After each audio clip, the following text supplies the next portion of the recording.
हजारीबाग जिले के विष्णुगढ़ थाना क्षेत्र अंतर्गत ग्राम कुसुम्भा में 24 मार्च को मंगला जुलूस की रात्रि एक नाबालिग बच्ची का निर्मम हत्या की घटना सामने आई थी, जिसमें कथित एसआईटी टीम गठन करके हजारीबाग पुलिस ने सभी आरोपियों को गिरफ्तार की गई है। वहीं हजारीबाग तंत्र मंत्र के नाम पर मासूम की बलि चढ़ाई गई थी। क्या कुछ कहते हैं हजारीबाग डीआईजी अंजनी झा। दिनांक 25 मार्च को विष्णुगढ़ थाना अंतर्गत कुसुम्भा गांव में एक बच्ची का शव बरामद किया गया था, जो कि एक दिन पहले ही 24 मार्च को मंगला जुलूस के दौरान मिसिंग हो गई थी। इस संबंध में बच्ची के मां रेशमी देवी के आवेदन के आधार पर विष्णुगढ़ थाने में मर्डर और पॉक्सो के अंतर्गत एफआईआर दर्ज किया गया था। मामला चूँकि काफ़ी गंभीर था और इस केस में करीब करीब किसी प्रकार का कोई आई विटनेस और कोई परिवार की तरफ से भी कोई स्पष्ट बताया नहीं जा रहा था, इसलिए पुलिस के द्वारा सभी पहलुओं पर काम किया गया। विभिन्न प्रकार के टेक्निकल एविडेंसेस पे काम किया गया, कई प्रकार के फॉरेंसिक एविडेंसेस कलेक्ट किए गए, कई लोगों से पूछताछ किया गया जो कि किसी न किसी रूप में हमें कोई इन्फॉर्मेशन दे सकते थे। सभी से पूछताछ किया गया। अंततः पुलिस के द्वारा इस घटना में सम्मिलित 3 व्यक्तियों को आइडेंटिफाई किया गया और मर्डर कब और कैसे हुआ ये हम लोग अनुसंधान के दौरान पता कर पाए। जो 3 व्यक्ति जिनको कि गिरफ्तार किया गया है, उसमें एक मृतका की अपनी मां रेशमी देवी है। उसके अलावा गांव की ही एक महिला शांति देवी है, जो कि उनको भगतनी भी कहा जाता है और उनके द्वारा मुख्य रूप से तंत्र मंत्र इत्यादि का काम किया जाता है। और तीसरा व्यक्ति इसमें जो शामिल था वो था भीमराम। ये तीनों एक ही गांव के रहने वाले थे। भीमराम और ये तीनों एक ही गांव के रहने वाले थे। और हत्या का जो मुख्य कारण था वो मृतका की मां को विभिन्न प्रकार की पारिवारिक समस्याएं आ रही थी और जिसके सॉल्यूशन के लिए बेसिकली ये इस भगतनी के पास गई थी। और इसी दौरान एक नरबली के दौरान बच्ची का जान लिया गया और 3 व्यक्तियों को जैसा कि मैंने बताया कि गिरफ्तार किया गया है। और इन तीनों के खिलाफ बहुत जल्द हम लोग पुख्ता सबूतों के आधार पर चार्जशीट सबमिट करेंगे और प्रयास करेंगे कि इनको कठोरतम दंड मिले। बच्ची का जिसके बारे में बताया जा रहा है 12 वर्ष की बच्ची थी। हाँ जी बिल्कुल। नहीं, जैसा कि अभी जो कारण बताया गया है मैं बता रहा हूँ, बहुत डिटेल में आपको एसपी हजारीबाग के द्वारा ही बताया जाएगा कि क्या इसमें किस प्रकार से चीज़ें हुई। बट मुख्य रूप से ये नरबली का मैटर था, एक अंधविश्वास का, एक तंत्र मंत्र का ये मैटर था। डिटेल में आपको एसपी बताएंगे कि किस प्रकार से इसमें चीज़ें जो है वो कैसे कैसे घटना को अंजाम दिया गया था, कैसे बच्ची की जान ली गई थी और किस प्रकार से घटना को अनावश्यक रूप से एक अलग रंग देने के लिए खास करके जो भीमराम का मैंने नाम लिया उसके द्वारा इसमें पूर्ण रूप से प्रयास किया गया था। इसके बारे में डिटेल में आपको बताया जाएगा। थे आप सबको अवगत है कि 24 तारीख की रात को कुसुम्भा थाना में एक घटना कारित की गई, जिसकी सूचना 25 को थाना को मिली। 24 को मंगला जुलूस के दौरान जो मृतिका है, एक नाबालिग बच्ची है, वो मंगला जुलूस के बाद मिसिंग पाई गई। गांव के कुछ लोगों को ये बताया गया कि घर के सदस्यों के द्वारा कि ये मंगला जुलूस के बाद से कहीं गई है, मिल नहीं रही है और उसको ढूंढने का प्रयास किया गया। कुछ हद तक गांव के कुछ लोग इसमें इन्वॉल्व हुए उसको ढूंढने में। अगले दिन तक बॉडी या वो बच्ची नहीं मिली।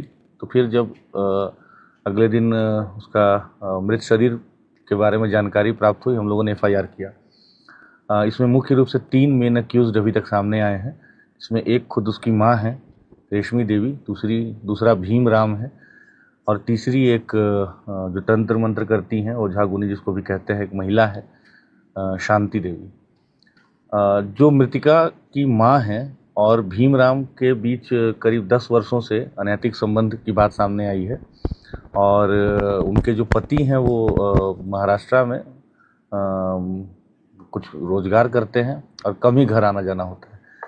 मृतिका के जो बाकी भाई बहन हैं वो भी उनको अपने पिता के नज़र से ही देखते हैं और एक तरह से उस परिवार के ऊपर भीमराम का कंप्लीट होल्ड जैसा है। तो इनके जो पुत्र हैं, मतलब मृतिका का जो भाई हुआ, उसके विषय में उनकी माँ काफ़ी चिंतित रहती थी क्योंकि वो मानसिक और शारीरिक रूप से उनको कमज़ोर लगता था। साथ में उनका इकलौता बेटा था, तो उनको हमेशा इस बात की चिंता रहती थी कि कैसे इसका भविष्य उज्जवल हो जाए, ठीक हो जाए, स्वास्थ्य भी इसका अच्छा हो जाए।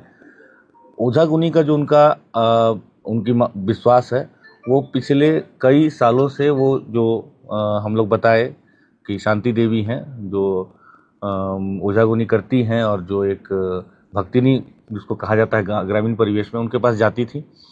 ज़्यादातर समय अपने पुत्र के शारीरिक स्वास्थ्य को लेकर या कभी कभी नौकरी के लिए जाती थी, कभी कभी घर में तंत्र मंत्र से अपने घर को बंधवाने के लिए जाती थी, जो सब पूर्व में किया भी गया इसी भक्तिनी के द्वारा। कभी अगर जमीन का भी विवाद हो, किसी भी तरह के व्यक्तिगत जो उनकी समस्याएं होती थी, उसके लिए वो जाने लगी थी। तो इन चीज़ों में एक तरह से ये जो भक्तिनी है वो उनसे उसके बदले में पैसे और बाकी चीज़ें लेती थी। उनके घर में जैसा मैंने बताया कि हर चीज़ के लिए वो डिपेंड करती थी भीमराम के ऊपर। तो घटना के दिन भी जब ये अपनी मृतिका के साथ, छोटी बच्ची के साथ और भीमराम के साथ उनके घर गई, वो भक्तिनी के घर गई, तो उनके घर में एक छोटा सा, जिसको वो मंदिर कह रहे हैं, उसको धरती माता मंदिर या मनसा देवी मंदिर भी कहा जा रहा है, तो उस मंदिर में इनको बुलाया गया। हालांकि माँ बेटी दोनों दरवाजे से गई, लेकिन जो भीमराव था उसके विषय में बता रहे हैं कि वो पीछे का जो छोटा सा बाउंड्री होता है उसको कूद करके छुप करके आया। और उस समय पहले वो भक्तिनी के द्वारा बताया गया कि इसके ऊपर देवास आया हुआ है, मतलब माता आई हुई, जिसको हम लोग ग्रामीण बोलचाल में कहते हैं, और उसको टिकाव करके कुछ अपना मंत्र का वो ढोंग करके और छोड़ दी। बच्ची वापस से आकर के और जो मंगला जुलूस था उसमें पार्टिसिपेट करने लगी, और भक्तिनी के द्वारा बताया गया कि आप दोबारा से आइए, इसको लेके अच्छे मुहूर्त वगैरह के बारे में बताते हुए कि 9:30 बजे के 9 बजे के आसपास के बाद आना है। जब दोबारा से गए तो, और साथ में ये भी बताया गया कि जो हम आज करेंगे, इसका इलाज करेंगे, जो बलि हम देंगे, उसमें हमको एक मेल पुरुष का जरूरत पड़ेगा। तो मृतिका उनकी माँ इस काम के लिए भीमराम को दोबारा अपने साथ लेके गई और मृतिका को भी लेके गई।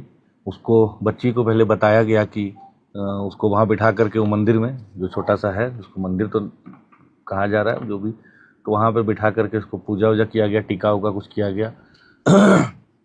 उसको मुकुंदाना और इलायची वगैरह का प्रसाद खिलाया गया और बोला गया कि तुम्हारे ऊपर कुछ दोष है, आज हम लोग जो उपचार कर रहे हैं, इससे तुम दोष मुक्त हो जाओगी।